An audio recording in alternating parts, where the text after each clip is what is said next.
Selamat pagi IFJF Surabaya. Saya Pastor Indra Karyanto sebagai host Anda pada ibadah perayaan Natal pada pagi hari ini. Atas nama tim pengembalaan IFJF Surabaya, kami ingin menyampaikan beli ayam kremes di warung Mak Yaya. Merry Christmas IFJF Surabaya. Jadi hari ini adalah hari yang spesial, kita akan merayakan Natal. Jadi ini adalah ibadah perayaan Natal kita IFJF Surabaya. Kita akan lakukan pada hari ini, kita bersama-sama menantikan sesuatu yang besar yang Tuhan kerjakan lewat perayaan Natal pada pagi hari ini. Sebelumnya saya ingin menyampaikan beberapa hal, jadi di setiap kursi Anda akan menemukan sebuah stiker berwarna-warni seperti ini, yang dapat Anda gunakan untuk menuliskan pesan-pesan yang menguatkan, ayat-ayat firman Tuhan yang menguatkan, dan nanti Anda dapat tempelkan di pohon Natal yang tersedia di depan ruang ibadah ini. Jadi silakan manfaatkan stiker-stiker ini untuk Anda tuliskan pesan-pesan yang menguatkan, ayat-ayat firman Tuhan yang menguatkan, dan Anda bisa tempelkan di pohon Natal yang sudah tersedia di depan ruang ibadah ini. Kalau Anda membutuhkan alat tulisnya juga sudah kami sediakan di depan ruang ibadah. Kemudian yang perlu menjadi perhatian bagi Bapak, Ibu, Saudara-saudari sekalian, untuk ibadah akhir tahun kita, untuk ibadah akhir tahun tanggal 31 Desember, untuk ibadah akhir tahun tanggal 31 Desember, IFJF Surabaya mengadakan satu kali ibadah pada pukul 10.30. Disertai juga dengan ibadah anak yaitu di iKids ya. Jadi 31 Desember, ayo sama-sama kita tutup tahun 2023 di IFJF Surabaya dengan satu kali ibadah pada pukul 10.30. Jadi ingatkan ke teman, saudara, tetangga, kenalan yang mungkin biasanya datang ke 8.30. Khusus 31 Desember kita satu kali di jam 10.30. Ya, jadi jangan lupa kita akan sama-sama akhiri tahun 2023 dengan ibadah penutup tahun di IFJF Surabaya. Kemudian bagi Bapak, Ibu, Saudara-saudari sekalian yang baru pertama kali hadir di tempat ini maupun Anda yang mengikuti secara online juga baru pertama kali, kami undang Anda untuk nanti bisa menghubungi Connect Team kami di lantai 1 ketika ibadah nanti sudah berakhir, agar kami bisa berkenalan dengan Anda, kami bisa melayani Anda dengan lebih baik lagi. Connect Team kami biasanya adalah rekan-rekan kami yang membawa signboard atau papan-papan bertuliskan Happy Sunday, how are you, what can I do for you. Silakan Anda hubungi mereka dan kami ingin berkenalan dengan Anda lebih baik lagi. Juga yang online, silakan tulis di kolom komentar bahwa Anda baru pertama kali bergabung di IFJF Surabaya. Baik, kita akan mulai ibadah kita pada pagi hari ini dengan membacakan satu ayat, yaitu dari 1 Yohanes 3 ayat 18. Nanti saya akan hitung 1, 2, 3 dan kita akan baca bersama-sama mulai 1 Yohanes 3 ayat 18. Saya undang Bapak, Ibu, Saudara-saudari sekalian untuk bisa bangkit berdiri. Kita baca dengan keras, dengan keyakinan, supaya iman timbul dari pendengaran akan firman Tuhan. Saya akan hitung 1, 2, 3, kita akan baca mulai 1 Yohanes 3 ayat 18. 1, 2, 3. 1 Yohanes 3 ayat 18. Anak-anakku, marilah kita mengasihi bukan dengan perkataan atau dengan lidah, tetapi dengan perbuatan dan dalam kebenaran. Mari kita berdoa. Bapa Tuhan Yesus Kristus, Tuhan Roh Kudus, mengucap syukur Tuhan untuk kasih karunia-Mu, kasih setia-Mu dalam kehidupan kami Tuhan. Kami boleh ada pada pagi hari ini bukan karena kuat gagah kami, bukan karena kehebatan kami, tapi karena kasih-Mu dalam kehidupan kami Tuhan. Dan hari ini Tuhan, kami mau merayakan Natal, kami mau merayakan kelahiran-Mu di muka bumi ini sebagai awal dari karya salib-Mu yang luar biasa Tuhan. Anugerah terbesar, anugerah terindah dalam kehidupan kami, yaitu keselamatan, kehidupan kekal bersama dengan Engkau. Kami mau mengingatnya, kami mau menghargainya, kami mau menghormatinya lewat ibadah perayaan Natal pada pagi hari ini. Mari Tuhan Roh Kudus, Kau yang mengajarkan segala sesuatu kebenaran firman-Mu bagi setiap jemaat tempat ini Tuhan. Setiap praise and worship, setiap drama, setiap pesan firman Tuhan tertanam, berakar kuat dan dalam, bertumbuh baik, berbuah luar biasa dalam kehidupan jemaat IFJF Surabaya tempat ini. Dan semua umat Tuhan yang percaya sama-sama katakan amin. Silakan duduk terlebih dahulu Bapak, Ibu, Saudara-saudara sekalian.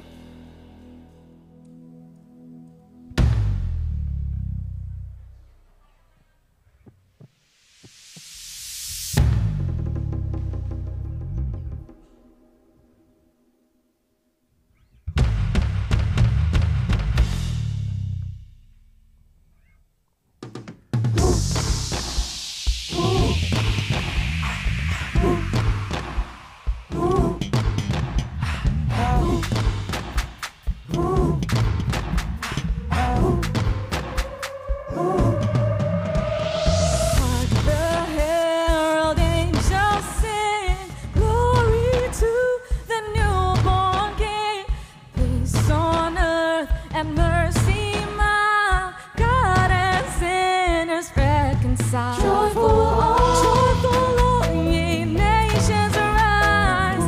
Joy the triumph of the sky. Ring and Jericho's proclaim, Christ is born in Bethlehem. Hark the herald angels sing, glory to the newborn King. Hark the herald angels sing, glory to the newborn. Christ by highest heaven adore. Christ the everlasting Lord. Late in time, behold him come, offspring of a virgin's womb. Veiled in flesh, the God has seen. Veiled the incarnate deity. Jesus therein meant to dwell. Jesus, Son, Emmanuel. Hark the herald angels sing, Glory to the newborn King.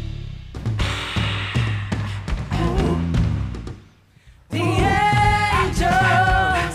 Hark the herald angels sing, glory to the newborn.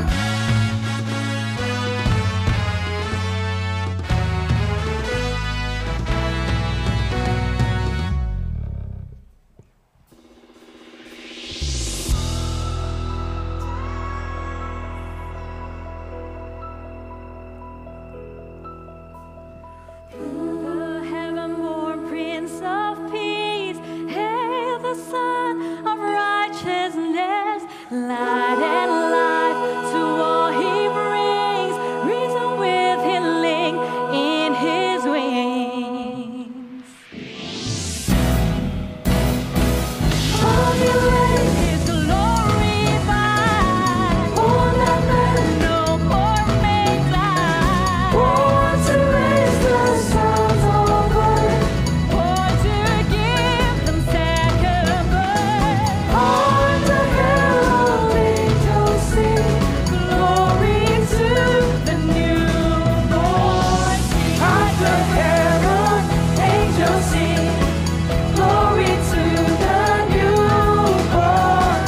Hark the herald angels sing, glory to the newborn King.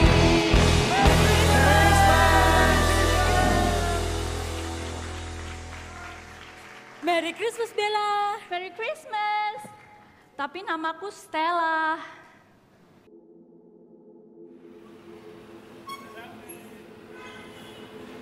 Ini adalah cerita tentang dia yang hidup di tengah kebisingan dunia. Namanya Stella. Ceritanya mungkin tidak terdengar asing, mirip dengan kita yang setiap hari dihadapkan pada rutinitas dan kesibukan yang tak pernah berhenti. Bangun setiap pagi dengan langkah yang selalu terkait dengan tanggung jawab, pekerjaan, tugas, dan harapan yang kadang samar. Pulang dengan langkah yang mungkin terasa lebih berat. Ketiadaan waktu untuk dirinya sendiri adalah harga yang harus dibayarnya untuk menjaga segala sesuatu tetap berjalan. Misi Pak, Bapak tadi manggil saya. Ya, duduk. Stella, kamu bisa kerja nggak sih? Ini salah, ini salah, sesimpel ini juga salah. Bahkan alamat pun salah. Bisa nggak sih kerja yang benar? Hah? Coba benerin semua, saya nggak mau tahu. Akan segera saya perbaiki. Ya, cepet ya. Maaf ya Pak Alex. Ya.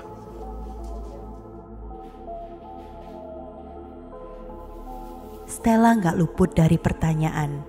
Kayaknya aku udah melakukan yang terbaik deh. Tapi hidupku kok gini-gini aja sih? Amin. Oh ya, Saya buatkan teh hangat buat Bapak. repot-repot. Makasih lo ya. Iya, sama-sama Pak. Sendirian Tapi aja ia Pak. tidak melepas diri dari tanggung jawabnya. Bukan karena dia terbelenggu oleh keterikatan, melainkan karena dia sadar bahwa hidupnya bukan miliknya sendiri. Ini ada kado buat anak bapak ulang tahun ya hari ini. Repoti loh, Non. Gak apa-apa, Pak. Gak apa, saya bawain dulu, Oh Pak. ya, tasnya tak Ini bawa saya dulu titip ya. tasnya aja. Meskipun kebisingan dunia mencoba meredamnya, dia tahu siapa yang pegang kendali dalam hidupnya.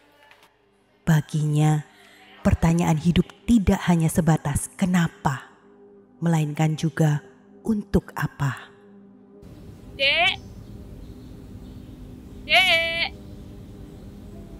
Ayo makan yuk. Nih, Cici udah beliin ayam betutu kesukaanmu nih.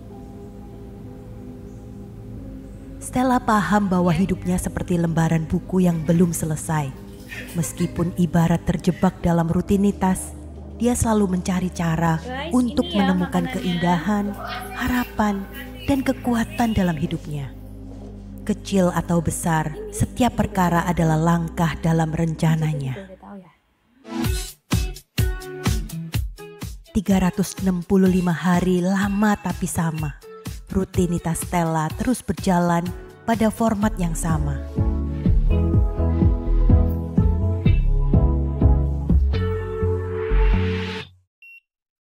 Hingga hari itu datang.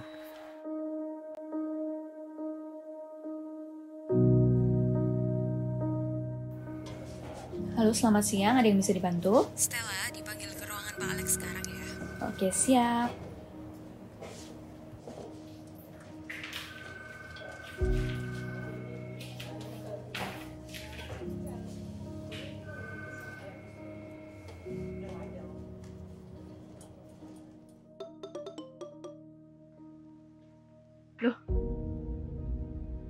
Kamu kenapa, Dek?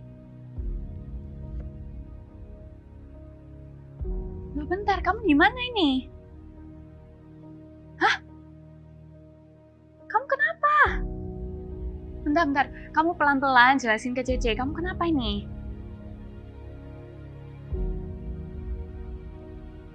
Oke, gini.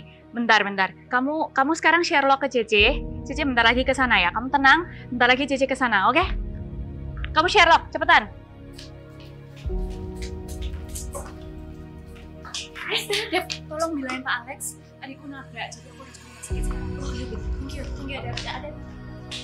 Ketika matahari terbit seperti biasa, siang yang biasanya terasa terkendali, tiba-tiba menjadi tak teratur, berantakan, dan tak ada dalam rencana.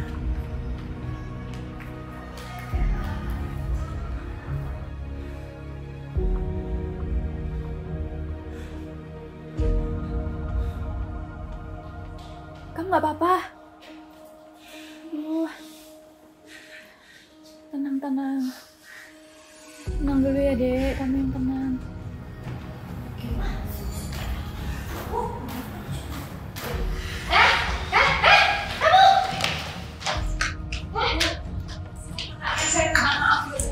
Minta maaf gunanya juga apa? Saya ini nggak punya uang, terus gimana biaya rumah sakitnya? Siapa yang mau bayar? Iya, saya akan bertanggung jawab, Bu. Saya akan bertanggung jawab sepenuhnya untuk proses pemulihan suami ibu sampai dia bisa bekerja kembali, Bu. Kamu enak tinggal ngomong, terus saya gimana? Hidup saya gimana? Siapa yang cariin saya uang buat hidup? Waduh, Iya, Bu, saya kamu itu, aduh nggak usah minta maaf, nggak ada gunanya. Kamu nggak usah berlutut, aduh, ngapain berlutut? Nggak usah, nggak menyelesaikan masalah juga.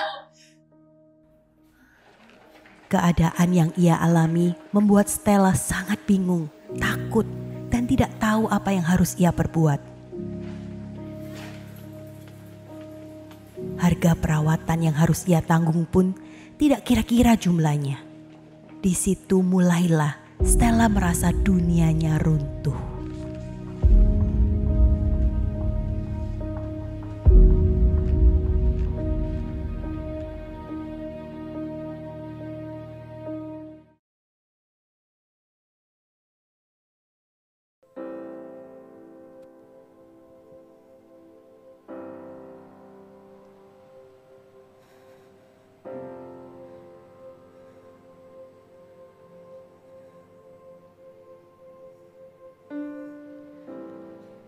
Tuhan, mengapa aku harus mengalami cobaan seperti ini? Apa aku kurang baik? dan layak di hadapan-Mu. Aku sudah berusaha menghidupi firman-Mu dalam keseharianku. Aku tak jenuh-jenuhnya berbuat baik dan berbagi sukacita dengan sesamaku. Mengapa Tuhan aku masih harus menerima ujian ini? Aku butuh kekuatan-Mu ya Tuhan. Aku gak sanggup melewati semua ini seorang diri.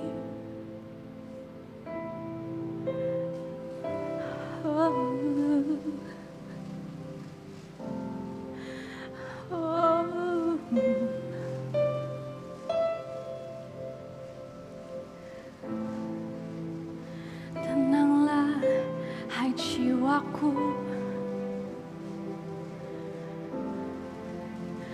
Tenanglah, hai jiwaku.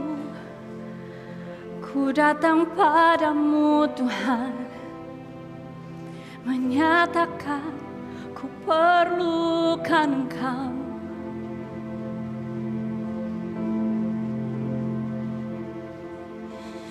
Ku tak bisa tanpamu Tuhan, hanya Kau kekuatanku. Engkaulah penghiburanku, Yesus. Ku tak bisa tanpamu Tuhan. Ku butuh, ku perlu Engkau, Yesus.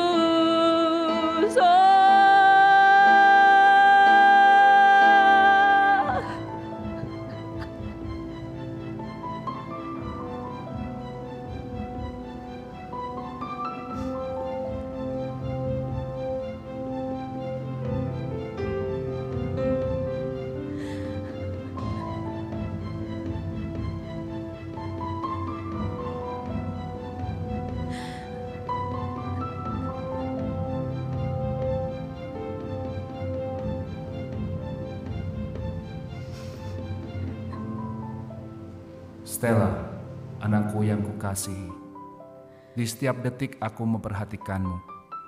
Di saat engkau dalam kesengsaraan, aku mendengar seruan hatimu. Percayalah, rancanganku bagimu adalah rancangan yang membawa damai sejahtera. Aku adalah kekuatanmu di saat engkau lemah, penghiburmu di tengah penderitaanmu, dan pendampingmu di saat engkau merasa sendirian. Aku tidak akan pernah meninggalkanmu. Dalam keberhasilan maupun kegagalanmu, kasihku tidak pernah berkurang. Bahkan jika engkau tidak melakukan semua hal-hal baik itu, aku telah rela mati di kayu salib untukmu. Teruslah menjadi saluran kasihku, sebab engkau adalah putriku yang kucintai. Jangan pernah lelah berbuat baik, karena di dalam kelemahanmu, kuasaku yang sempurna senantiasa memberimu kekuatan.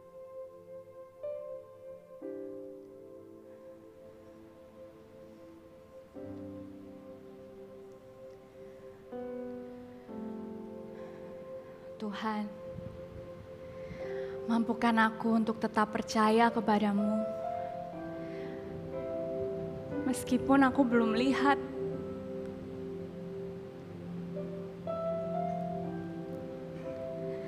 Aku percaya Engkau mengasihiku apapun yang sedang terjadi dalam hidupku. Aku percaya Engkau tidak pernah meninggalkan aku.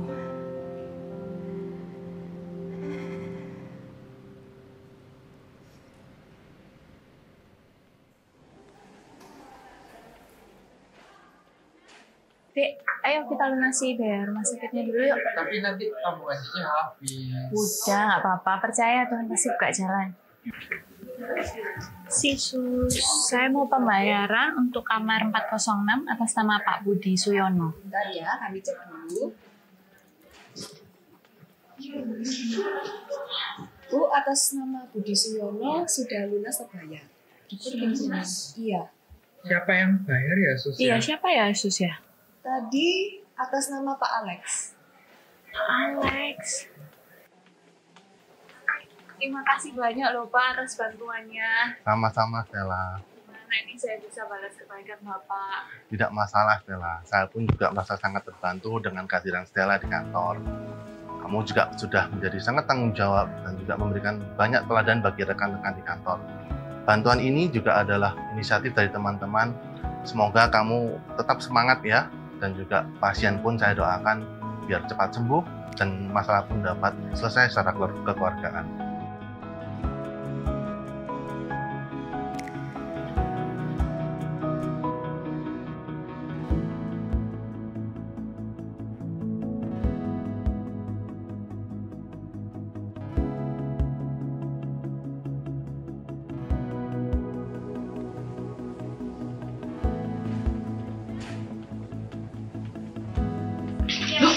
Pak Budi, ternyata Bapak tuh yang ditabrak adik saya. Namanya musibah, nggak apa-apa non Stella. Ya ampun Pak, saya minta maaf ya Pak ya.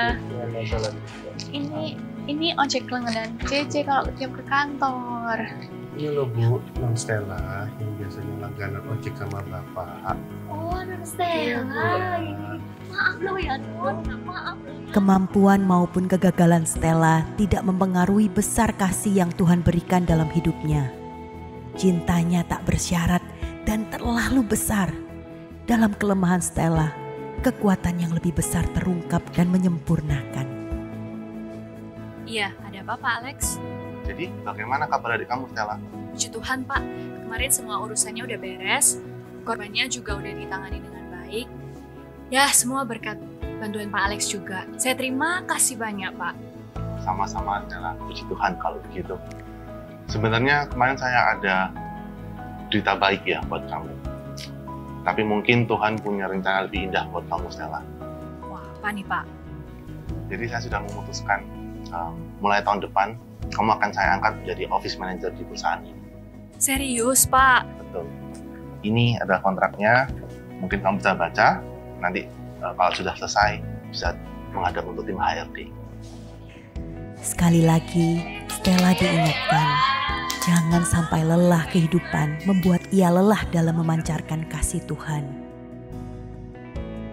Dalam setiap perkara di hidupnya, bahkan di dalam gelapnya realita, kasih Tuhan nyata dalam setiap kehidupan anaknya.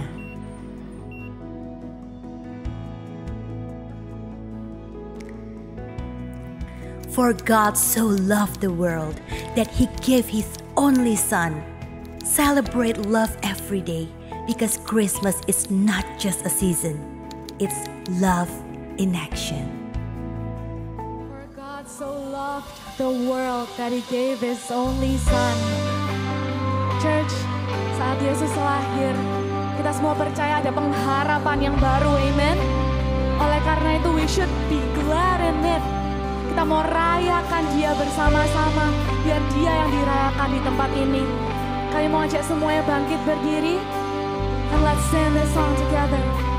Joy to the world, Lord. Joy to the world, the Lord is come. Let earth receive her King. Let every heart prepare Him a rule, and heaven and nature sing, and heaven and nature sing, and heaven and nature sing. Say, we will sing, sing, sing. Joy to the world. Yes, we will sing, Lord. Sing, sing. Say, joy to the world. Joy to the world, the Savior's reigns. Let men their songs employ, while fields and floods, rocks, hills and plains, repeat the sounding joy, repeat the sounding joy, repeat the sounding sing. We will sing, sing, sing. Let's shout together, say. Joy to the world. We will sing, sing, sing.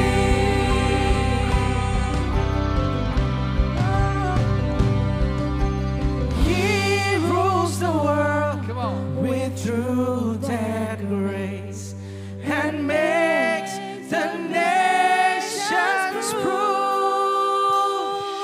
the glories of His righteousness, and wonders of His love, and wonders of His love, and wonders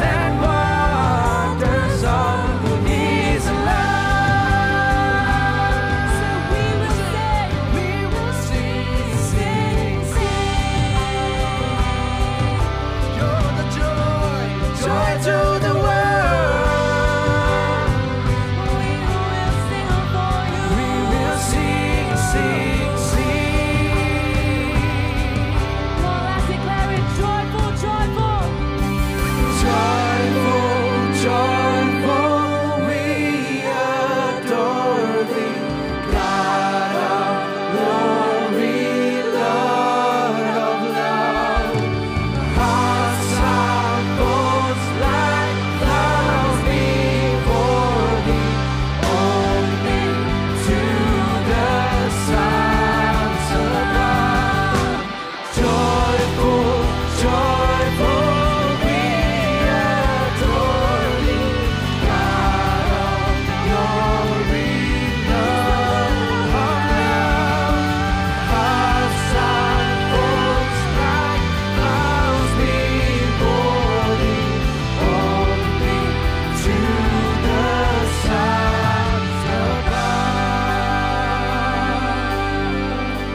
We will sing, sing, sing to You, joy to the world, joy to the world. We will sing, sing, sing. Mari sama-sama angkat pujian kita.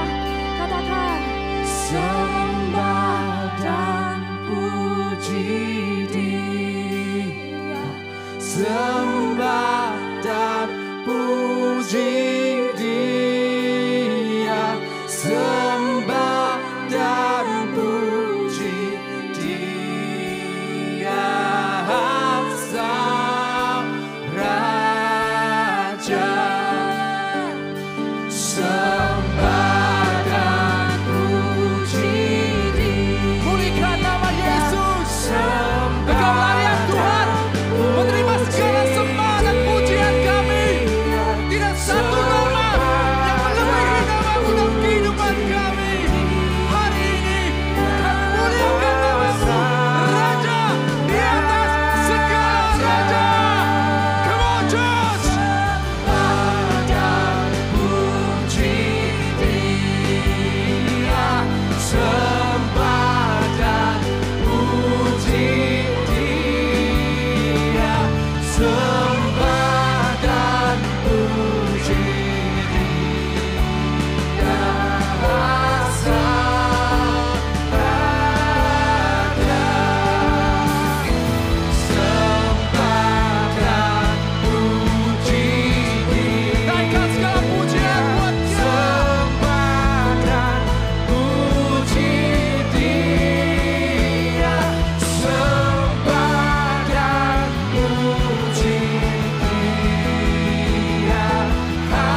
Thank you Lord Jesus. Bapak kami bersyukur kalau Engkau lahir 2000 tahun yang lalu untuk kami Tuhan. Kalau Anda bersyukur, just lift up your hands. As a sign of thanksgiving. As a sign of our grateful heart. Sebagai tanda hati kita penuh ucapan syukur pada Tuhan, angkat tanganmu. Tuhan kami bersyukur karena Engkau lahir. Kau lahir tidak dalam kondisi yang baik. Kau lahir sehingga kami semua boleh datang kepadamu. The gift of access Kau berikan dalam hidup kami sehingga kami boleh menerima Engkau. Engkau boleh lahir dalam hidup kami. Dan hidup kami gak sama lagi. Oleh sebab itulah kami merayakan Natal Tuhan. Kami merayakan kebaikan-Mu. Kami merayakan kasih-Mu di dalam kehidupan kami. We thank you Lord. Kami bersyukur dan kami percaya Engkau punya rencana yang dahsyat untuk setiap kehidupan kami. Ajar kami untuk percaya meskipun kami mungkin belum melihat. Ajar kami untuk tetap bertekun meskipun kadang kami tidak merasakannya. Tapi kami tahu Engkau Tuhan yang berjalan senantiasa bersama dengan kami. Engkau Tuhan yang tak pernah meninggalkan kami. Terima kasih Tuhan. Berdoa Engkau berbicara pada setiap kami. Firman boleh tertanam di dalam hati kami, berakar kuat, bertumbuh secara lebat 100, 60, 30 kali lipat. Di dalam nama Tuhan Yesus. Umat Tuhan yang percaya, yang bersyukur, boleh sama-sama katakan amin, amin, dan amin. Merry Christmas. Selamat Natal kepada setiap jemaat dimanapun Anda berada. Sebelum Anda duduk boleh kasih tos kiri kanan Anda, katakan Merry Christmas. Merry Christmas, good to see you. Silakan duduk Bapak Ibu sekalian. Bantu saya untuk mengapresiasi setiap staff dan volunteers yang sudah menjadikan hari ini ada. Sehingga kita boleh menikmati, saya percaya Anda diberkati oleh pesan Natal melalui drama singkat tadi. Nah sering kita melewatkan Natal itu dengan waktu yang jalan begitu cepat ya. 1 tahun aja jalannya cepat banget gitu. Tahu-tahu kita sudah di akhir tahun 2023. Sebentar lagi kita menginjakkan di tahun 2024. Dan dengan kesibukannya kita, mungkin tadi seperti teman-teman di drama, banyak target yang harus dipenuhi, banyak pekerjaan yang harus dilakukan, deadline yang harus dikejar. Mungkin ada Anda yang mempersiapkan pernikahan, persiapkan kelahiran, mempersiapkan rumah yang baru, ataupun Anda mendekorasi pohon Natal dengan kesibukannya Anda. Ada yang mungkin sibuk shopping, ada kejar sale gitu ya. Sebentar lagi, ini hari apa sih? Tanggal 12, tanggal 10, bulan 12. 12 berarti ya. 12 ada yang mengejar mungkin. Whatever we do, make sure we don't miss the reason behind the season. Pastikan kita tidak kehilangan makna Natal yang sesungguhnya. Yaitu Yesuslah alasan kenapa kita merayakan Natal. Bukan hadiah yang kita kejar, bukan suasana meriah yang kita ingin dapatkan, itu semua gak ada salahnya. Tetapi alasan kenapa kita merayakannya karena Yesus lahir 2000 tahun yang lalu buat Anda dan saya. Dan kalau kita melihat dari drama singkat tadi, Yesus yang berbicara secara audible yang kita dengar melalui pesan drama, tapi Yesus yang sama berbicara pada setiap Anda dan saya. Ada di dalam Roma 5 ayat 8, dia berkata bahwa dia menunjukkan kasihnya kepada kita, yaitu melalui Kristus yang telah mati untuk kita ketika kita masih berdosa. Ketika saya baca firman ini, saya diteguhkan, saya dikuatkan, dan saya yakin betul bahwa perbuatan baik saya, ataupun saya tidak melakukan perbuatan baik, atau bahkan saya melakukan perbuatan yang buruk sekalipun, kasih yang Yesus berikan kepada saya tetap sama. Amin. Perbuatan baik kita tidak akan bisa menambah kasih Yesus, atau perbuatan buruk kita tidak akan bisa mengurangi kasih Yesus kepada kita. Karena sejak kita masih berdosa saja, Yesus mau mati untuk Anda dan saya. Perbuatan baik pastinya tidak bisa membeli keselamatan. Tetapi bukan berarti kita tidak perlu berbuat baik. Berbuat baik adalah hal yang baik. Kalau kita minggu lalu belajar dari Pastor Raymond bagaimana kita belajar tentang real love. Dari surat Yohanes yang ada di surat Yohanes yang pertama, kita tahu bahwa 1 Yohanes ayat yang ke-18 pasal yang ketiga berbicara bahwa kita perlu mengasihi tidak dengan perkataan saja, tetapi juga dengan perbuatan. Itu yang menjadi tema besar kita di bulan Desember ini, love in action. Bahwa kasih harus disertai dengan perbuatan. Tapi kalau kita baca lebih lanjut lagi, minggu lalu, 1 Yohanes 4, di ayat yang ke-8 mengingatkan apabila kita tidak mengasihi, kita tidak mengenal Allah. Karena Allah pada hakikatnya adalah kasih. Sehingga seharusnya perbuatan baik kita itu merupakan hasil atau merupakan buah dari pengenalan kita akan Kristus.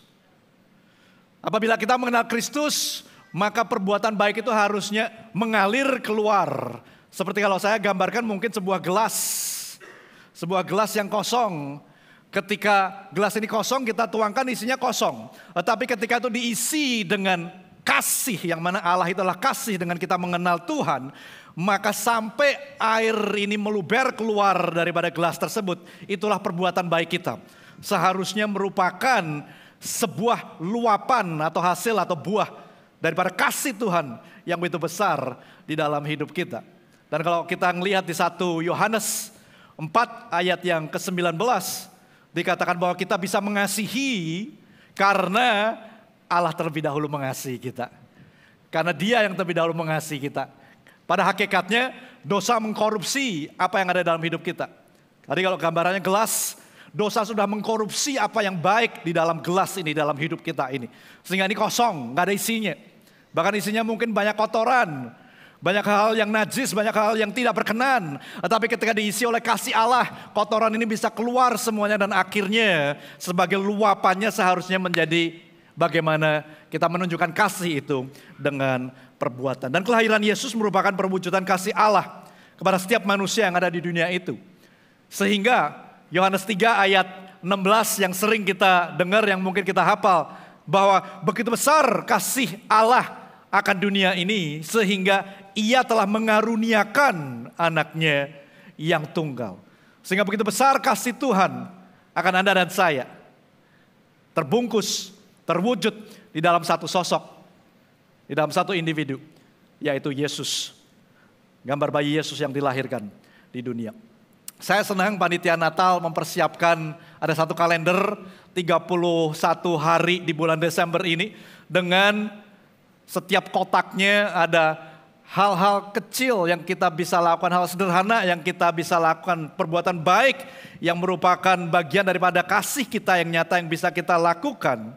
Dan juga disertai dengan 31 hari renungan harian yang Anda bisa dapatkan baik secara online maupun onsite, secara hard copy maupun soft copy Anda bisa dapatkan. Saya berharap semua terberkati oleh kalender dan renungan harian ini. Anda yang belum mendapatkannya, Anda bisa dapatkan setelah ibadah. Nah, tetapi love and action ini harusnya nggak hanya menjadi sebuah to-do list atau menjadi sebuah hal yang harus kita lakukan karena mau mengejar hadiah. Katanya ada hadiahnya ya kalau melakukan setiap kotak di box itu selama 7 hari berturut-turut. Nanti mungkin di akhir tahun akan dibagikan hadiahnya, saya nggak tahu.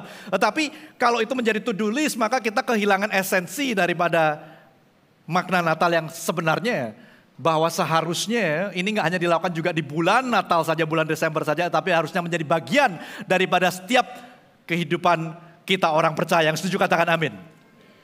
Karena tadi dikatakan 1 Yohanes 4 ayat 8, bahwa kalau kita tidak mengasihi, maka kita nggak mengenal Allah, karena pada hakikatnya Allah adalah kasih.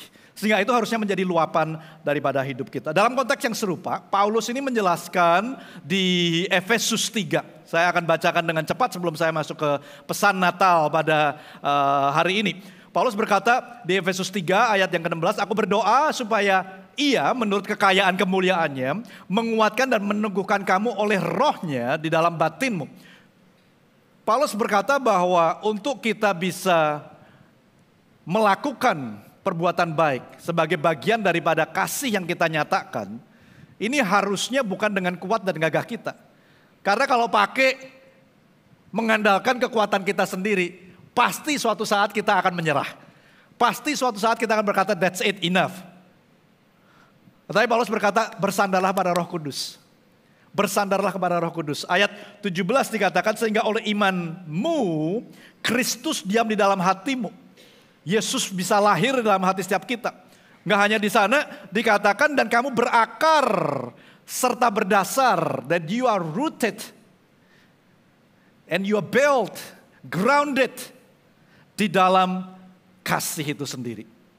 Ayat 18 dikatakan, aku berdoa supaya kamu bersama-sama segala orang kudus dapat memahami betapa lebarnya dan panjangnya dan tingginya dan dalamnya kasih Kristus. Pertanyaannya, seberapa lebarnya, seberapa panjangnya, seberapa tingginya, seberapa dalamnya kasih Kristus? Jawabannya tidak terhingga. Sehingga kalau dalam hidup kita, kadang kita mengalami ada yang namanya lelah. Tadi seperti drama, kita melihat Stella seakan-akan dia mengalami satu masa di mana dia lelah, dia sudah melakukan semua hal yang baik yang dia lakukan, kok sepertinya nggak cukup. Atau bahkan mungkin kita berkata, kalau model yang seperti ini pastor nggak bisa dikasihi pastor. Ini perlu didoakan saja gitu. Nah, Paulus mengajak kita supaya kita memahami. Memahami apa? Bahwa kita tidak bisa mengasihi orang lain dengan perbuatan ataupun dengan perkataan, meskipun kita bilang bukan hanya dengan perkataan, berarti perkataan boleh, tapi perkataan dan perbuatan. Kita mengasihi tidak boleh dengan kekuatan kita, melainkan dengan kekuatan kasih daripada Tuhan, supaya kita paham apa seberapa besarnya sih, sangat besar, sangat tidak terbatas. Sehingga kalau gelas kita sampai kosong, berarti yang perlu kita lakukan adalah kita perlu minta diisi kembali oleh Dia yang kasihnya tidak berkesudahan. Yang setuju katakan amin. Disitulah kasih kita bisa dipenuhkan. Sehingga kita bisa mengasihi orang-orang di sekitar kita. Tidak hanya memahami, tapi Paulus juga berkata supaya kita mengenal kasih itu. Ayat 19, sekalipun ia melampaui segala pengetahuan, aku berdoa supaya kamu dipenuhi di dalam seluruh kepenuhan Allah. Kata mengenal di sini dari bahasa Greka, genosis, di mana kita, ginosko, di mana kita bisa mengenal Tuhan secara intim. Ginosko dipakai untuk menggambarkan tentang hubungan seorang suami dan istri. Di mana seorang suami dan istri semakin lama mereka menikah, semakin mereka mengenal pasangannya.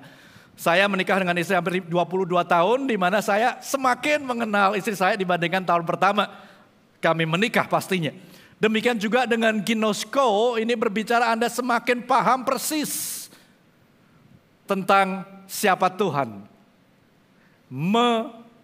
Mengalami secara pribadi. Tidak hanya mendengar saja. Mendengar boleh pastinya. Mendengar tentang kasih Tuhan. Tetapi nggak cukup hanya mendengar. You need to experience the love of God. Anda perlu mengalami kasih Tuhan secara pribadi. Ginosko juga berbicara tentang bagaimana kita bisa mengenal lebih jauh lagi atau progressive knowledge di dalam perjalanan kita bersama dengan Tuhan. Nah, kalau di dalam dunia psikologi ada sebuah perkataan yang berhubungan dengan pertumbuhan, yaitu namanya object permanence. Object permanence ini berbicara tentang bagaimana sebuah objek itu tetap ada bahkan ketika kita tidak melihat atau merasakannya. Contohnya begini, terutama relevan untuk anak-anak bayi dari 0 sampai dia berusia 4 bulan. Jadi ketika bayi di antara usia ini 0 sampai 4 bulan, dia tidak bisa mengerti konsep object permanence. Ketika Anda kasih lihat toy-nya dia kemudian Anda sembunyikan, dia akan menangis karena dia pikir toy-nya hilang. Demikian juga ketika mamanya atau papanya yang pertama hadir, kelihatan, dirasakan karena dipeluk. Kemudian papa mamanya mungkin tidak di tempat, dia bisa menangis karena dia belum bisa menangkap konsep object permanence. Sehingga dia pikir papa mamanya hilang. Nah, demikian juga dengan pengertian kita, pemahaman kita tentang kasih Tuhan. Seperti di drama tadi, Stella sepertinya mempertanyakan, ada waktu di mana kita mempertanyakan Tuhan, it's okay.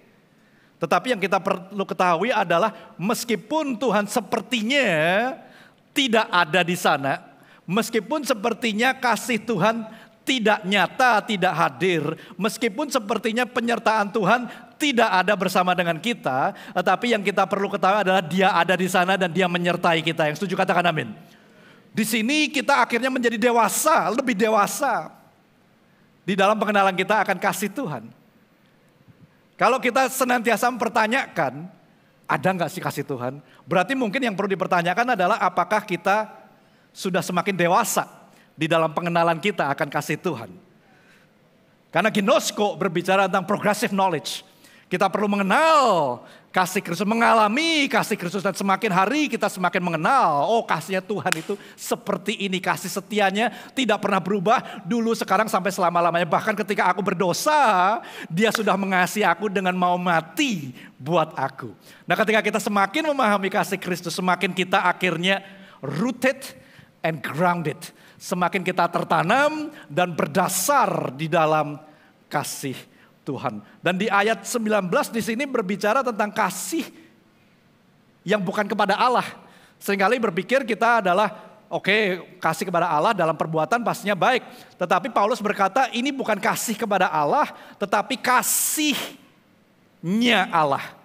It's the love of Christ, kalau bahasa Inggrisnya lebih jelas di sana.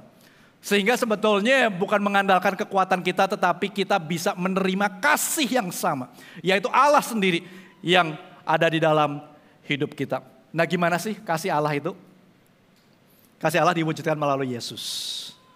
Oleh sebab itulah kita akan melihat bagaimana kita mengasihi orang sekitar kita. How to love like Jesus. Itu yang menjadi judul khotbah saya pada hari ini. Pesan Natal saya singkat, how to love like Jesus. Gimana sih kita bisa mengasihi seperti Yesus mengasihi? Pastinya love in action adalah suatu hal yang baik. Program gereja yang sangat baik. Tetapi saya berharap love in action tidak hanya menjadi sebuah hal yang kita lakukan just because it's a to-do list. Yang kita check mark. Karena ya kita harus melakukan aja. Berbuat baik aja gitu. Saya yakinkan perbuatan baik kita gak akan memberi kita keselamatan. Perbuatan baik kita tidak akan menjamin bahwa kita akan diberkati. Perbuatan baik kita tidak akan membawa kita kepada musim yang lebih baik lagi. Belum tentu. Ada masa di mana perbuatan baik kita sepertinya tidak menghasilkan. Tetapi disinilah kita mau melihat bagaimana Yesus mengasihi. Apa yang Yesus lakukan? Nah, ada 3 hal yang kita akan lihat dengan cepat pada hari ini. Karena pastinya banyak sebetulnya yang kita bisa lihat daripada how Jesus love others around him. Bagaimana Yesus mengasihi orang-orang di sekitarnya. Tapi kita akan ambil 3 aja. Yang pertama adalah he was intentional. He was very intentional. Dia selalu melakukan sesuatu dengan sengaja. Bukan karena kebetulan. Yesus ketika bertemu dengan seorang yang bernama Sakeus. Sakeus adalah seorang pemungut cukai. Kalau kita tahu pada zaman itu pemungut cukai pada dasarnya adalah orang yang paling dibenci oleh rekan-rekan Yahudi. Kalau ini orang pendosa di sini gitu ya. Level pemungut cukai itu kira-kira di sini gitu. Minus 100 gitu. Jadi lebih parah daripada seorang pendosa.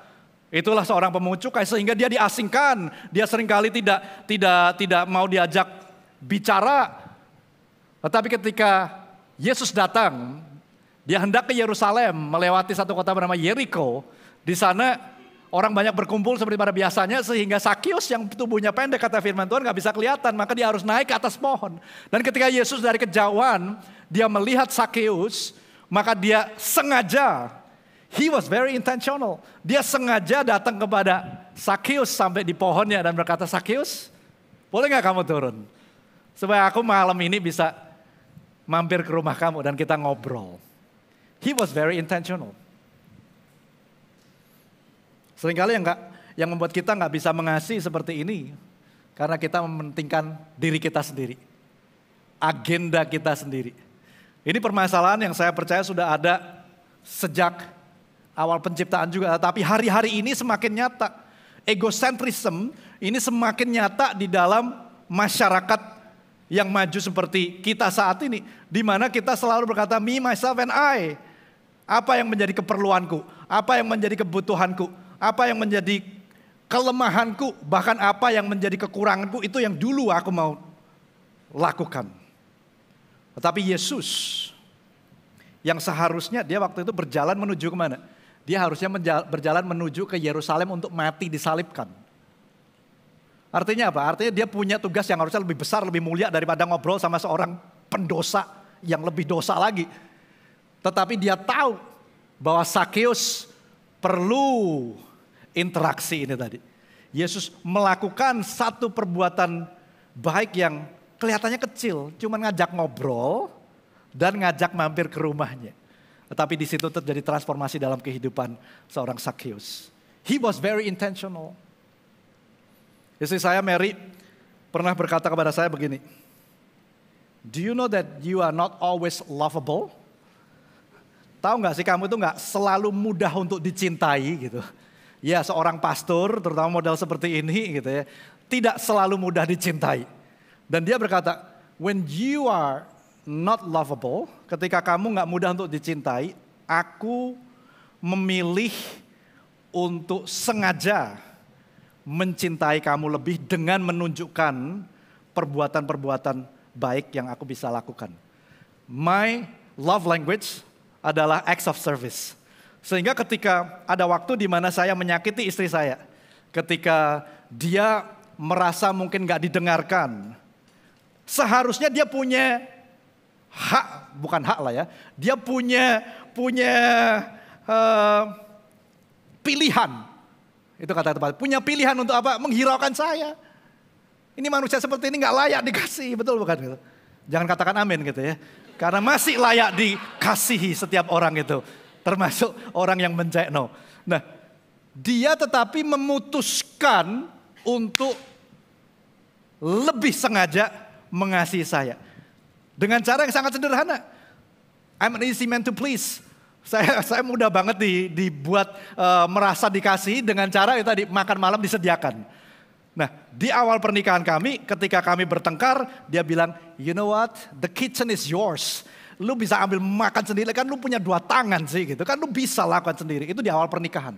Tetapi semakin dia mengenal kasih Kristus, disitulah dia akhirnya berkata, you know what, I'm gonna be very intentional. Ketika kamu tidak mudah untuk dicintai, aku akan sengaja justru melakukan hal-hal baik ini. Pertanyaannya yang tadi, apakah kita intensional di dalam kasih kita terhadap orang-orang sekitar kita, terhadap orang-orang yang Tuhan izinkan untuk mampir di dalam musim kehidupan kita? Yang pertama, you need to be very intentional. Yang kedua, how to love like Jesus. You need to be approachable. Anda harus mudah untuk didekati, atau Anda harus dekat dengan kondisi yang nyata.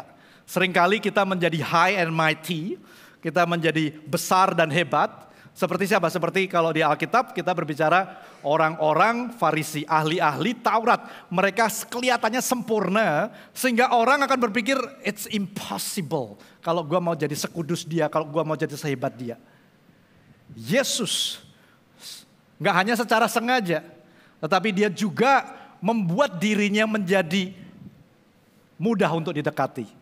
Dengan dia mengasihi dunia dan memberikan Yesus untuk lahir di dunia. Menjadi manusia yang penuh dengan keterbatasan yang fana.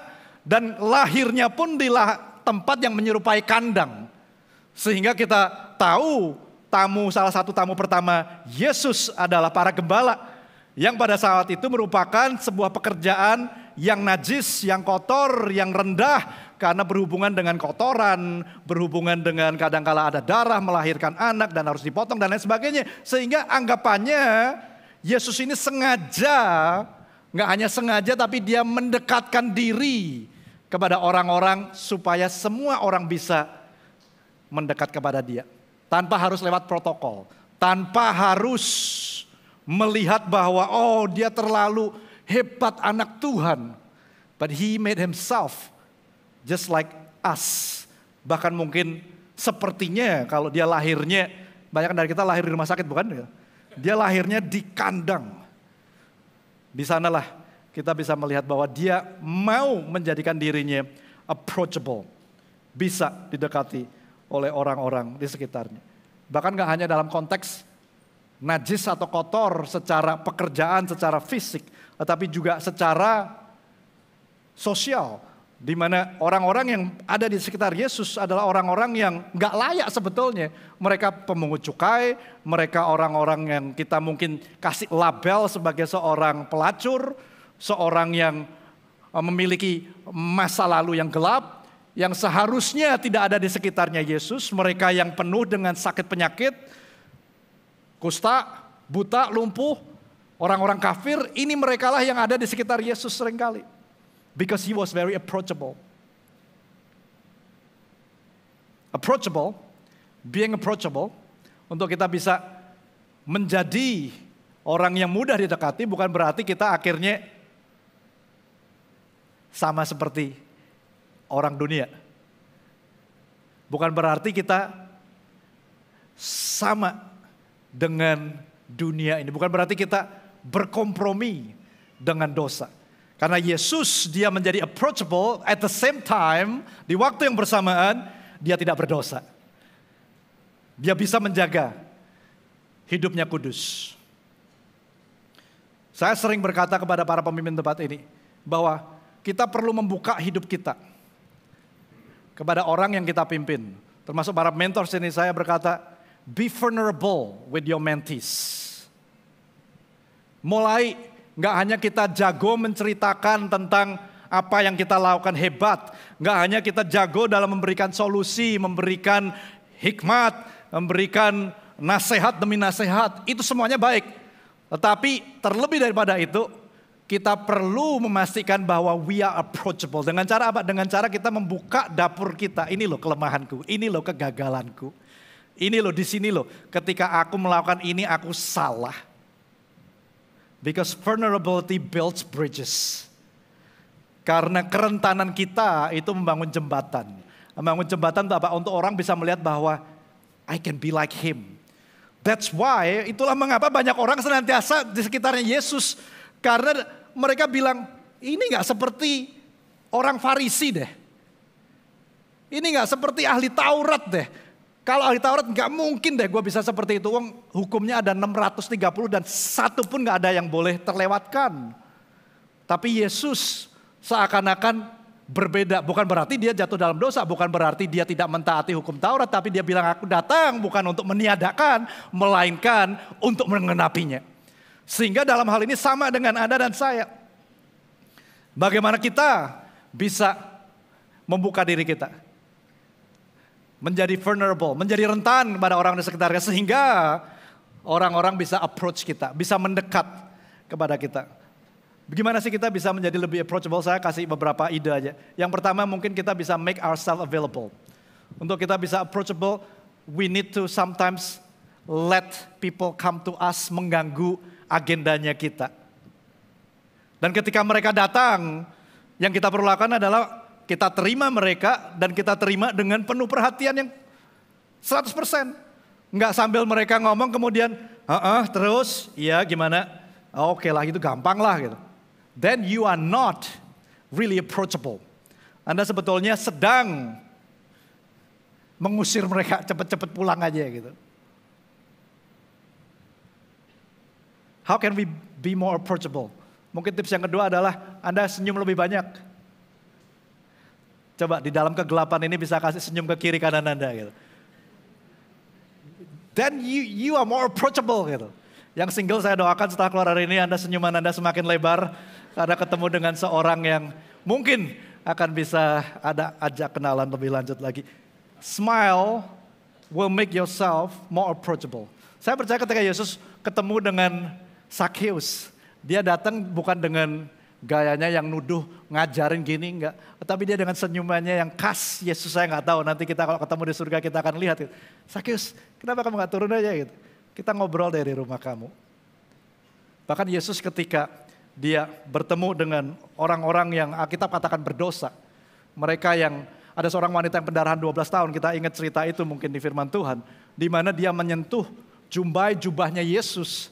Dan kemudian Yesus berkata ada yang menyentuh aku gitu. Murid-murid takut ini Yesus marah kelihatannya gitu. Dan wanita yang pendarahan 12 tahun ini. Dia tahu bahwa dia sudah disembuhkan gak lagi pendarahan. Dia juga takut. Tetapi Yesus saya percaya. He was very approachable. Dia kasih senyumannya dengan women, imanmu menyembuhkan engkau. Pergilah dengan selamat. Ketika seorang pelacur membasuh kaki Yesus. Sedangkan di rumahnya si Simon orang Farisi. Semua menghakimi Yesus. Seharusnya seorang rabi nggak boleh berinteraksi dengan seorang yang seperti ini. Labelnya pelacur. Tetapi Yesus secara intensional dia memberitahu kepada orang-orang sekitarnya. Aku datang, kamu nggak basuh kakiku. Aku datang, kamu nggak kasih ciuman ke aku. Tetapi wanita ini, dia datang dan dia nggak hanya mencuci kakiku, tetapi dia menuangkan perfume yang paling mahal yang dia miliki. Dan kemudian dia menyeka kakiku dengan rambutnya. Sehingga dengan senyumannya yang mungkin khas dia berkata, anakku, imanmu telah menyelamatkan engkau. Pergilah dengan selamat. Make yourself be more approachable. Dengan kadang hal yang sederhananya itu dengan kita senyum.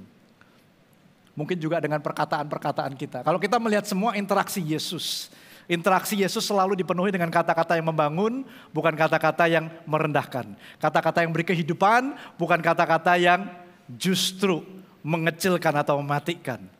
Tanpa kita sadari, kadangkala kita membuat orang jauh dari kita, nggak mau mendekat dari kita karena kata-kata yang kita keluarkan bukan kata-kata yang life giving, tetapi malah kata-kata yang menuduh, mematikan, membunuh.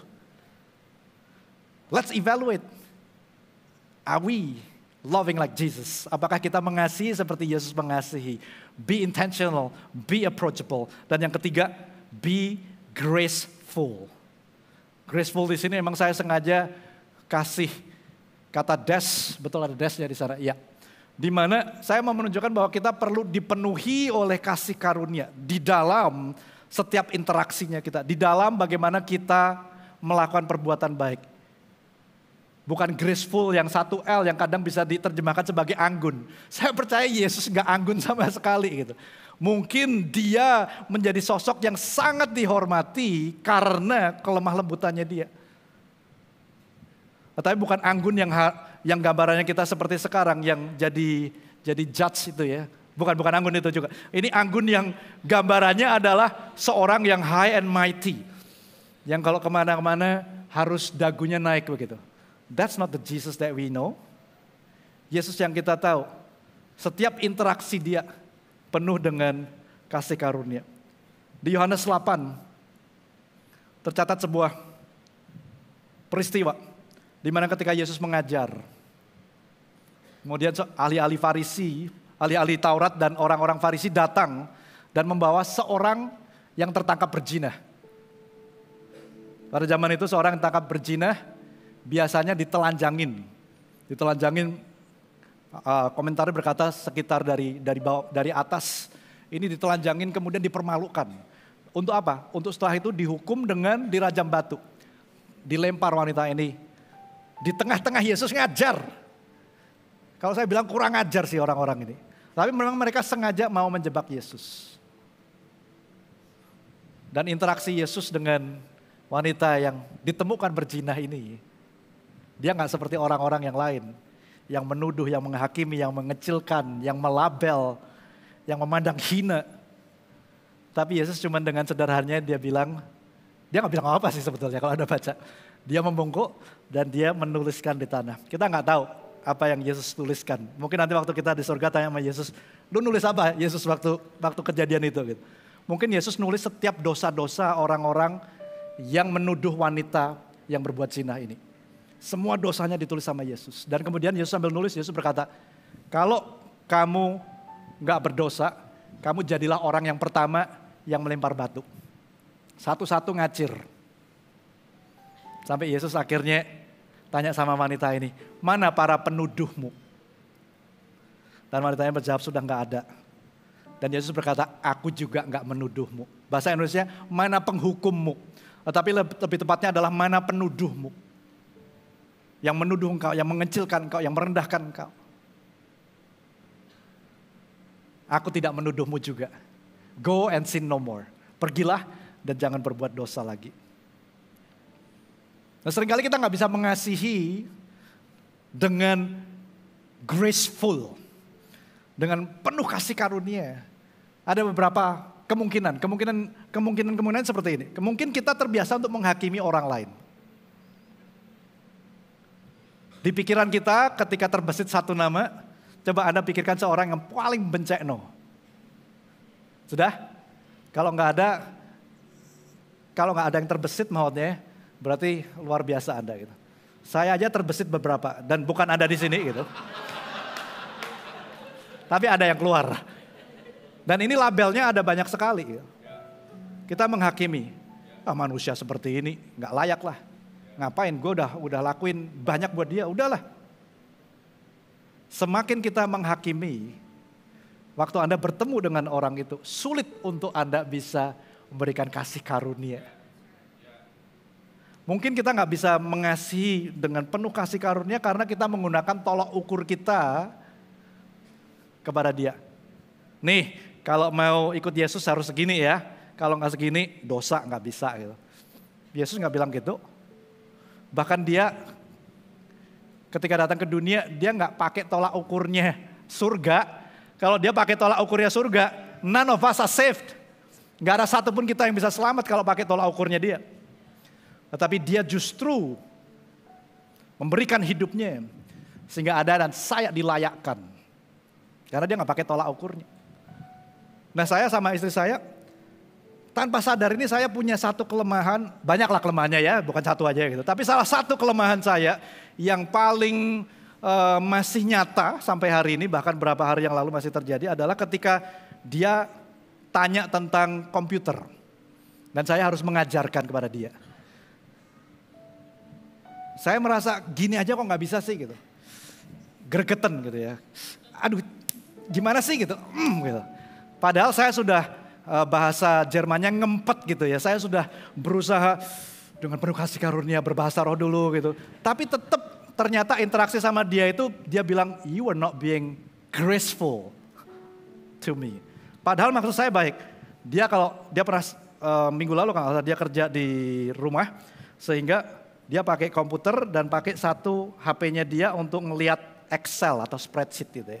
Itu kan kecil tuh di HP lu masih berapa gede sih kan gak bisa gede ya. Jadi kecil dia harus ngelihat satu-satu digedein gitu. Nah saya bilang kenapa gak taruh di TV aja sih yang gede. Gak tahu caranya, aku ajarin. Itu kesalahan saya gitu. Jadi lain kali saya gak mau ngajarin lagi kemungkinan. Tapi di situ pertamanya saya sabar. Lama-lama gregetan, aduh itu loh yang di kanan atas. Saya kan mandu gitu. Itu loh gambarnya, aduh gimana ya gambarnya susah jelasinnya. Jadi akhirnya dia bilang, you know what, maksudmu baik. Tapi caramu menyampaikan, kamu pakai tolak ukurnya kamu untuk kamu taruh di dalam hidupku. Itu membuat aku gak mau menerima apa yang kamu tawarkan. Seringkali itu yang terjadi dalam hidup kita bukan? Maksud kita baik. Tetapi karena kita gak penuh dengan kasih karunia, pakai tolak ukur kita. Orang lain menjauhi kita.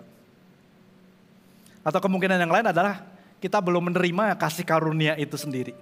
Ataupun kalau kita menerima kasih karunia itu, kita menerimanya dengan kacamata dunia. Kacamata dunianya kira-kira seperti ini.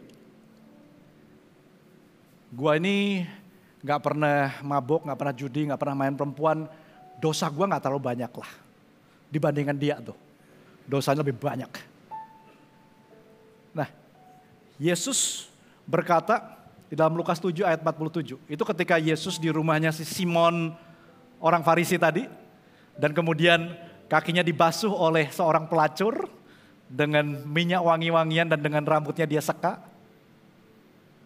Semua orang menghakimi apa yang Yesus lakukan. Tapi Yesus berkata seperti ini. Sebab aku berkata kepadamu apa? Semua orang yang menghakimi wanita yang dilabel pelacur ini. Dosanya yang banyak itu telah diampuni. Sebab itulah, saya tambahkan kata itulah supaya jadi penekanan. Sebab itulah ia banyak berbuat kasih. Karena dia merasa aku ini gak layak. Sehingga dia terima kasih karunia yang begitu besar. Dan dengan kasih karunia yang begitu besar, dia sebagai imbasnya dia melakukan banyak perbuatan baik yang begitu besar pula. Salah satunya adalah dia membasuh kaki Yesus di depan semua orang yang menuduh dia. Semua orang yang mengecilkan dia, semua orang yang menghina dia, semua orang yang melabel dia. Dan Yesus melanjutkan, tetapi orang yang sedikit diampuni. Mana ada sih orang yang sedikit diampuni? Dosa Anda dan dosa saya itu sama-sama besarnya. Gak ada dosa kecil, gak ada dosa besar. Dosanya besar intinya dan gak bisa diselesaikan kecuali dengan darah Yesus. Sehingga seharusnya kita seperti wanita ini, di mana dosa kita tahu kita diampuni sudah besar. Oleh sebab itulah kita berbuat kasih. Kemungkinan yang berikutnya seperti itu. Jadi mungkin kita belum menerima kasih karunia Tuhan yang seutuhnya. We have to see a person behind his or her mistake. Kita harus melihat seseorang melampaui kesalahannya. Mungkin itu orang tua kita, mungkin itu anak kita, mungkin itu rekan kerja kita yang pernah melakukan kesalahan dalam hidup kita. Tetapi kalau kita mau mengasihi seperti Yesus mengasihi, love like Jesus, you need to be graceful. Di mana engkau melihat orang itu melampaui kesalahannya. Dan kau mau berkata bahwa you know what? Aku ini juga seorang pendosa sama seperti kamu kok. Aku sudah terima kasih karunia yang begitu besar, sama halnya aku mau memberikan kasih karunia itu terhadap kamu. Every saint has a past, every sinner has a future. Setiap orang yang benar punya masa lalu, tapi setiap orang berdosa selalu punya masa depan. Sehingga kita harus melihat melampaui kesalahan orang. Grace looks beyond someone's mistake. Siapa orang-orang yang saat ini masih Anda anggap bersalah? If you want to love like Jesus, kalau Anda mau mengasihi seperti Yesus mengasihi, then you need to love that person gracefully, penuh dengan kasih karunia. 3 hal ini yang menggambarkan bagaimana Yesus mengasihi orang-orang sekitarnya. Be intentional, be approachable, be graceful di dalam interaksi kita. Gampang gak? Gak gampang. Kadang gak nyaman. Oleh sebab itulah Paulus makanya mengajarkan supaya apa? Kita bersandar kepada Roh Kudus, gak pada kekuatan kita sendiri. Jadi di perayaan Natal ini saya mau kita meneladani bagaimana Yesus mengasihi orang-orang di sekitarnya. Dengan 3 hal ini, be intentional, be approachable, be graceful. Yesus sendiri menghidupinya, dia taat sampai kepada kayu salib. Dia rela berkorban. Dia melakukan 3 hal ini setidaknya. Sehingga Anda dan saya boleh menikmati hidup kekal yang Tuhan sediakan. Drama singkat tadi, kalau saya boleh rangkum dengan cepat dari sebuah puisi Mother Teresa yang akan saya bacakan dalam bahasa Inggris. Anda bisa nanti terjemahkan sendiri. Saya rasa bahasanya cukup sederhana. People are often unreasonable, illogical, and self-centered. Forgive them anyway. If you are kind, people may accuse you of selfish, ulterior motives. Be kind anyway. If you are successful, you will win some false friends and some true enemies. Succeed anyway. If you are honest and frank, people may cheat you. Be honest and frank anyway. What you spend years building, someone could destroy it overnight. Build anyway. If you find serenity and happiness, people may be jealous of you. Be happy anyway. The good you do today, people will often forget tomorrow. Do good anyway. Give the world the best you have, and it may never be enough. Give the world the best you've got anyway. You see, in the final analysis, it is between you and your God. It was never between you and them anyway. Love in action. Saya percaya akan menjadikan sebuah jembatan untuk Anda bisa menunjukkan kasih Kristus di dalam kehidupan orang-orang sekitar Anda. Yang jelas, our love in action, kasih kita yang dalam bentuk perbuatan, pastinya maksudnya baik. Tetapi jangan menjadikan itu sesuatu yang terpenting, yang terutama di dalam hidup kita sehingga kita hanya melakukan perbuatan baik itu saja. Kalau itu yang kita lakukan, maka menurut saya kita kehilangan makna yang paling penting. Kalau kita melihat Yesus, ketika dia harus intentional, he was being intentional, he was being Dia mau mendekatkan diri kepada orang-orang di sekitarnya. Dia mau mengasihi dengan penuh kasih karunia. Tetapi dia hanya melakukan itu supaya orang-orang bisa hanya diterima begitu aja, menikmati hal yang baik. Itu merupakan salah satu cara untuk Yesus sehingga dia bisa memperkenalkan yang namanya kasih Bapa. Kasih Bapa yang dalam konteks ini diwakili oleh individu Yesus. Yesuslah kasih Bapa itu. Demikian juga dengan setiap perbuatan baik kita. Our love in action seharusnya bukan menjadi yang terpenting, yang terutama dalam hidup kita. Tetapi seharusnya itu menjadi bagian daripada sebuah hal yang lebih besar lagi. Our love in action seharusnya menjadi sebuah pembuka pintu. It's a door opener. It's a door opener for greater things. Sebuah pembuka pintu untuk hal yang lebih besar lagi, yaitu supaya orang-orang di sekitar kita yang menjadi penerima kasih kita atas apa yang kita lakukan, hal yang sederhana, itu mereka bisa mengenal kasih Bapa yang sesungguhnya. Kalau enggak, maka kelahiran Yesus 2000 yang tahun yang lalu sia-sia. Enggak ada nilainya, cuman berbuat baik doang. Sekali lagi, berbuat baik enggak ada salahnya. Tetapi kalau hanya berhenti di sana, mereka bisa menikmati berapa lama sih perbuatan baik kita? 70-80 tahun paling, betul? Tetapi Yesus interaksinya, dia melakukan perbuatan baik itu.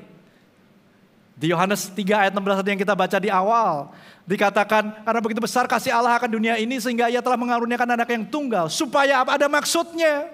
Supaya setiap orang yang percaya kepadanya tidak binasa, melainkan beroleh hidup yang kekal.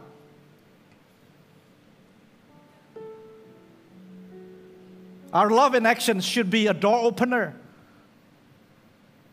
Kasih kita dalam perbuatan seharusnya merupakan pembuka pintu agar mereka bisa mengenal kasih yang sejati.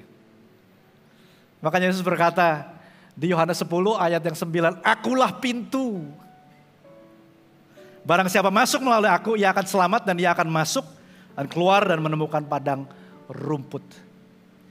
Jangan hanya berbuat baik kemudian Anda masuk ke pintu-pintu yang lain. Pintu menjadi sahabat, pintu menjadi rekan kerja, pintu menjadi mungkin pacar gitu ya. Pintu menjadi teman untuk komunitas. Lebih daripada itu, mereka perlu masuk melalui satu pintu yang bernama Yesus. Sehingga di sanalah mereka menemukan the gift of life. Mereka mendapatkan hadiah yang terbesar, yaitu keselamatan. Inilah pesan Natal itu. To love like Jesus. Be intentional, be approachable, be graceful. Dan dalam konteks ini agar mereka bisa mengenal kasih Bapa di dalam hidup mereka. Mari kita berdoa. Tuhan, hamba berhenti berbicara. Aku berdoa supaya kasih Tuhan boleh dinyatakan di dalam hidup kami. Sehingga kami gak melakukan perbuatan baik karena sebagai to-do list, tapi sebagai luapan atas kasih yang Tuhan pertama berikan dalam hidup kita. Mari kita bangkit berdiri, kita nyanyikan satu lagu yang mengafirmasi kasih Tuhan dalam hidup kita. Yang senantiasa ada di sana. In our ups and our downs, setiap musim kehidupan dia ada. Thank you Lord Jesus.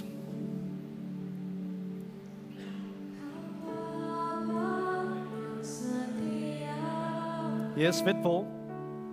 Selamanya kau setia, kasih-Mu padaku melebihi hidup, kasih yang sempurna.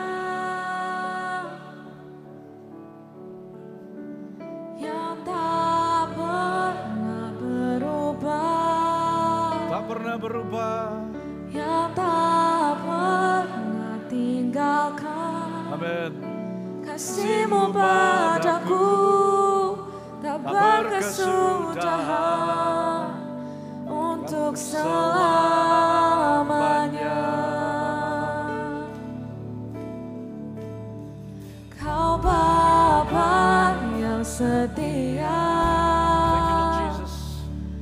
Selamanya kau setia, kasih-Mu padaku melebihi hidup, kasih yang sempurna yang tak pernah berubah. Dia tak pernah tinggalkan, yang tak pernah tinggalkan. Kasih-Mu padaku tak berkesudahan untuk selamanya.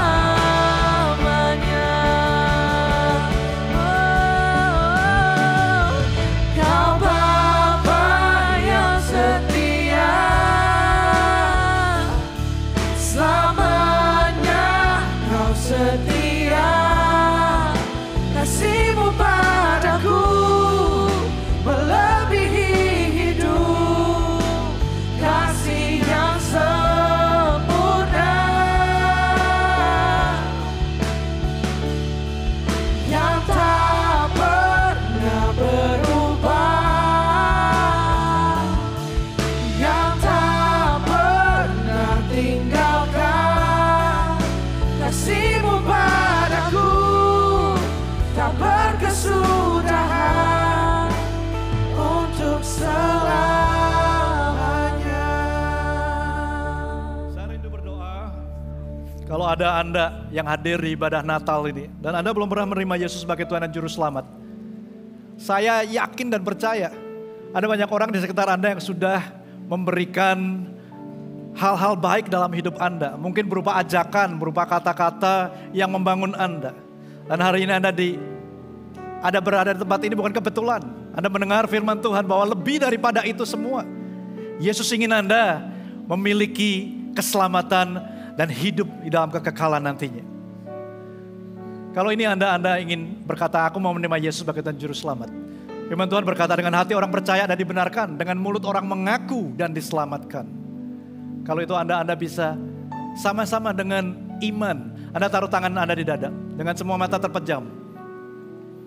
Kalau itu ada Anda, taruh tangan Anda di dada. Ada beberapa dari Anda yang menaruh tangan Anda di dada. Thank you. Thank you. Dimanapun Anda berada juga online. Saya rindu Anda bersama-sama yang menaruh tangan Anda di dada. Berdoa mengikuti saya. Dan saya juga minta jemaat bersama-sama untuk menirukan saya. Tuhan Yesus, terima kasih karena Engkau mengasihi aku. Aku orang berdosa, tapi Engkau mati di kayu salib. Ganti dosa-dosaku. Dan Engkau bangkit pada hari yang ketiga.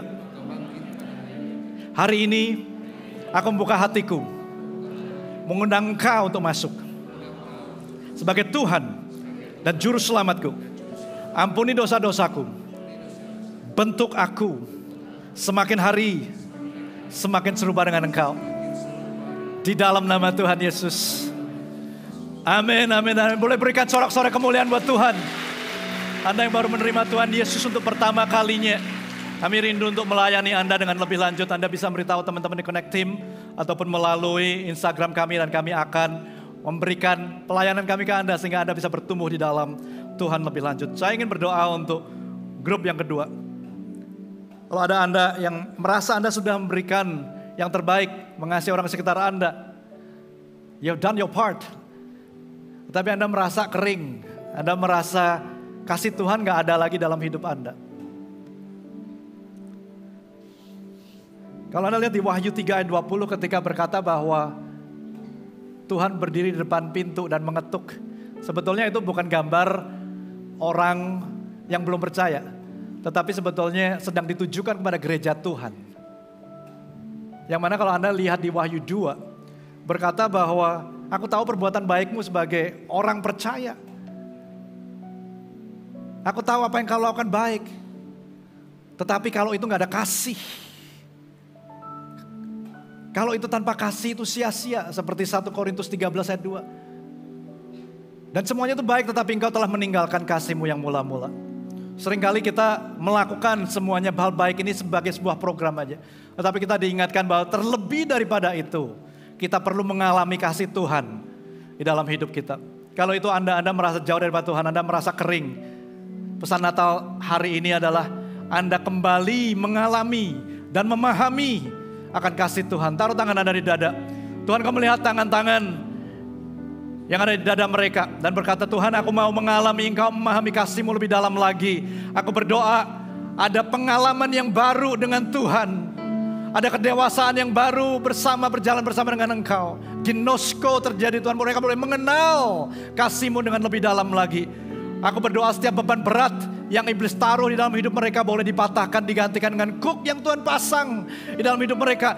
Sehingga out of the abundance of your love, dari kelimpahan kasih yang Tuhan berikan di dalam kehidupan mereka, mereka boleh memberitakan kasih-Mu Tuhan. Mereka boleh menjadi berkat buat orang-orang di sekitar mereka. Aku berdoa di dalam nama Tuhan Yesus. Engkau sendiri yang kuatkan kaki-kaki yang lemah. Engkau sendiri yang pulihkan kalau mereka ada yang terluka hatinya. Kami mengucap syukur Tuhan. Karena kasih-Mu setia. Engkau sama dulu, sekarang, dan selama-lamanya Tuhan. Kami bersyukur untuk Yesus yang telah lahir dalam hidup kami. Dan kami mau Tuhan memberikan hidup kami yang terbaik untuk melayani Engkau. Untuk senantiasa memuliakan nama-Mu. Bahkan melalui perbuatan-perbuatan baik yang kecil yang kami lakukan. Sehingga kami boleh memperkenalkan Kristus di dalam kehidupan orang-orang yang kami jumpa, yang kami temui dalam musim kehidupan kami.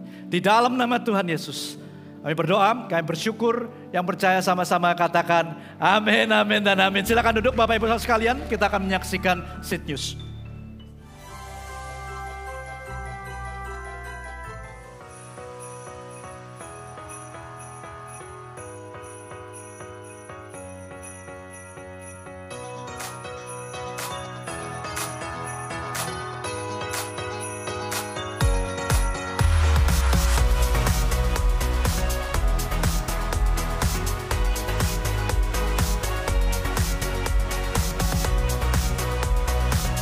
Minggu lalu, IFJF Women mengadakan Love in Action Christmas Market dalam bentuk bazar dan karnival, di mana seluruh hasil penjualan diberikan kepada generasi peduli untuk membantu pembangunan struktur dan atap untuk ruangan iKids di IFJF Pulau Tua Pejat, Mentawai yang saat ini tidak layak pakai.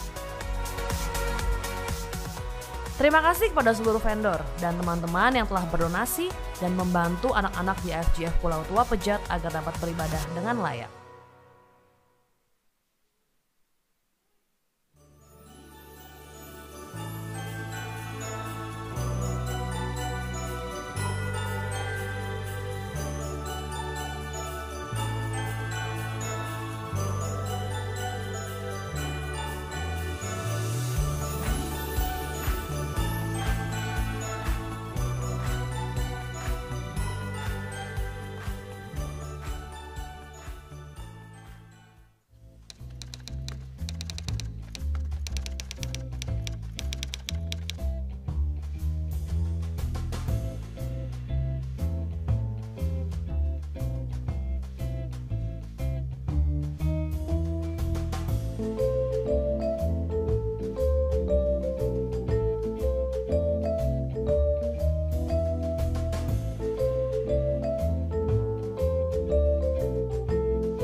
Saya mengundang Bapak Ibu Saudara sekalian bisa menyalakan handphonenya Flashlightnya bisa kita lambai-lambaikan sambil kita mendengarkan The Little Kimmy Will Sing.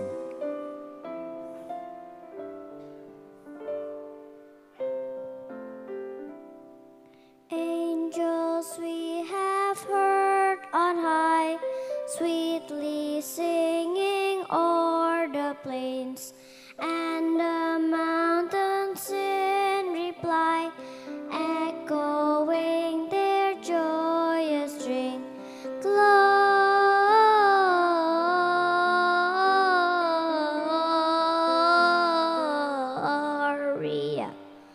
in excelsis Deo. Gloria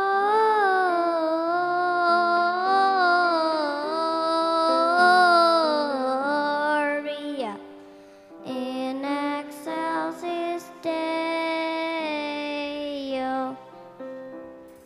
Angels we have heard on high, sweetly singing all the plains, and the mountains in reply, echoing their joyous strains.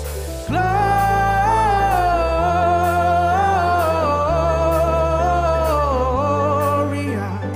in excelsis Deo. Merry Christmas, everyone! Come on, let's all sing together. Jesus is there. Ayo, mari bangkit berdiri semua. For us.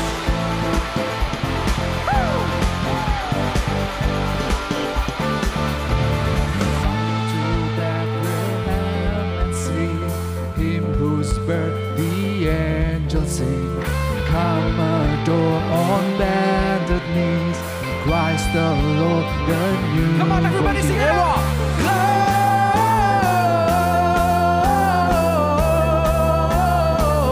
Glory in excelsis Deo. Come on, everybody down.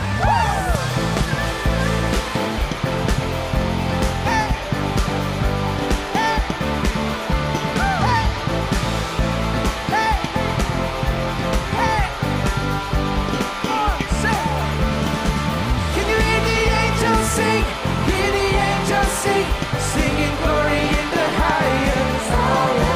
Can you hear the angels sing? Hear the angels sing, singing glory in the highest. Come on, let's all come together. Go lift our hands. Glory in the highest.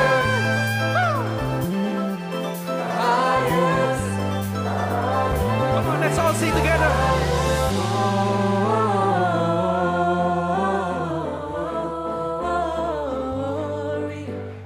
In excelsis Deo. One more time, come on. One more time, go.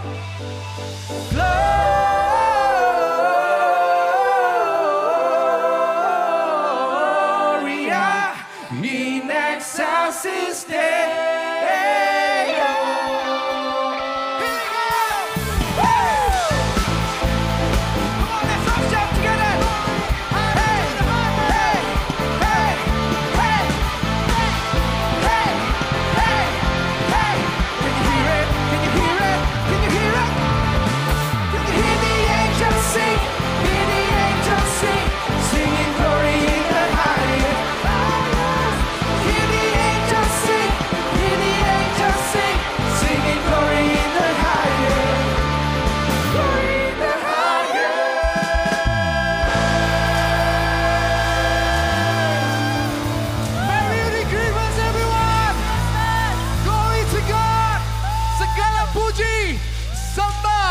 Hanya bagimu Tuhan kami Yesus.